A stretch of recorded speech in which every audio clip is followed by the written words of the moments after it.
తనను ఎన్నికల్లో సర్పంచ్గా అత్యధిక మెజార్టీతో గెలిపిస్తే గ్రామాన్ని అన్ని రంగాల్లో అభివృద్ధి చేస్తానని తిరుమలగిరి మండలం మామిడాల గ్రామ కాంగ్రెస్ పార్టీ బలపరిచిన అభ్యర్థి గజ్జి లింగన ఎన్నికల ప్రచారం భాగంలో ఓటర్లను అభ్యర్థించారు. గ్రామంలోని పలు వార్డుల్లో నిర్వహించిన ఎన్నికల ప్రచారంలో ప్రసంగించారు. గ్రామ సర్పంచ్గా విజయం సాధిస్తే అభివృద్ధితో పాటు మంచినీటి సౌకర్యం, మురుగునీటి కాలువ నిర్మాణం, మంచినీటి ట్యాంకులు, సీసీ రోడ్లతో పాటు తుంగతుర్తి ఎమ్మెల్యే మందుల సామెల సహకారంతో ఇందిరమెళ్లను, రోడ్లు, బస్సులు మంజూరు చేయిస్తానని చెప్పారు. గ్రామంలో కనీస మౌలిక వసతులు కల్పించేందుకు తాను తన సాయశక్తిలో కృషి చేస్తానని చెప్పారు. ప్రజలంతా తనను ఎన్నికల్లో ఆశీర్వదించి గెలిపిస్తే అభివృద్ధికి ముందుంటారని అన్నారు. ఈ ప్రచార కార్యక్రమంలో మండల కాంగ్రెస్ నాయకులు పేరాణ వీరేష్, వై నవీన్, ఫతేపురం సుధాకర్, గుగులతి సుధాకర్ తదితరులు పాల్గొన్నారు. మామిడాల గ్రామ కాంగ్రెస్ పార్టీ సర్పంచ్ అభ్యర్థిగా లింగన్న యాదవ్ను బలపరిచినందుకు అందరికీ చేతులెత్తి మొక్కుతూ, నన్ను సర్పంచ్గా గెలిపిస్తే ఊరు కోసం కొన్ని నా దృష్టికి తీసుకొచ్చిరు. అవి అన్నీ బస్సులు ఇక్కడ ఆగట్లేవు అని చెప్పారు. ఆ బస్సులు ఆపే ప్రయత్నం ఎమ్మెల్యే దృష్టికి తీసుకుపోయి నేను ఖచ్చితంగా చేపిస్తా. అలాగే కొన్ని సీసీ రోడ్లు కావాలి అని చెప్పారు. సీసీ రోడ్లు కూడా నేను ఏర్పాటు చేపిస్తా. వీధి లైట్లు కూడా ఏర్పాటు చేపిస్తా, పెద్ద లైట్లు. అలాగే కొన్ని రోడ్లు చెరువు కట్టకు, మా ఊరగుంట కట్టకు మన సీసీ రోడ్డు కావాలన్నారు.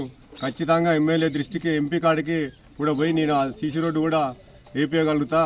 అలాగే నన్ను భారీ మెజార్టీతో మామిడాల గ్రామ ప్రజలు అందరూ ఆశీర్వదిస్తే ఊరుకు సంబంధించిన సమస్యలు ఏ సమస్య ఉన్నా ప్రతి ఒక్కటి మనం అధికారంలో ఉన్నా కాబట్టి ఎమ్మెల్యే దృష్టికి తీసుకుపోయి ఆ పనులన్నీ నేను చేయించగలుగుతా. ఎంపీ ఎమ్మెల్యే కాడికి తీసుకుపోయి ఆ పనులన్నీ నేను చేయించగలుగుతా. కాబట్టి ఆల్రెడీ ఇంతకుముందు 10 సంవత్సరాలు టీఆర్ఎస్ ప్రభుత్వంలో ఉన్నా కానీ వాళ్ళు మీకు డబుల్ బెడ్రూమ్లు వస్తాయి, మీకు ఇవి వస్తాయి, అవి వస్తాయి అని చెప్పారు. ఏవి కూడా రాలేదు. అలాగే మన కాంగ్రెస్ ప్రభుత్వం రాగానే ఉచిత బియ్యం ఇచ్చి, సన్న బియ్యం ఇచ్చారు. ప్లస్ బస్ ప్రయాణం ఉచితంగా వచ్చింది, రేషన్ కార్డులు వచ్చినాయి, కరెంటు ఉచితంగా వచ్చింది, రైతు భరోసా వచ్చింది, ఇందిరమ్మ ఇండ్లు వచ్చినాయి. ఇందిరమ్మ ఇల్లు కూడా ప్రతి ఒక్కరికి అందజేసినాం. మళ్ళీ నెక్స్ట్ 2వ విడతల ఇంకా 30 నుంచి 40 ఇండ్లు వస్తాయి. ఎవరైతే నిరుపేదలు ఉన్నారో ఖచ్చితంగా వాళ్ళకు అందియగలుగుతానని నేను ఫుల్ హామీ ఇస్తున్నా ప్రతి ఒక్కరికి. అలాగే 2 లక్షల రుణమాఫీ చేసింది ప్రభుత్వం. గత ప్రభుత్వం ఏం చేయలేదు టీఆర్ఎస్ ప్రభుత్వంలో.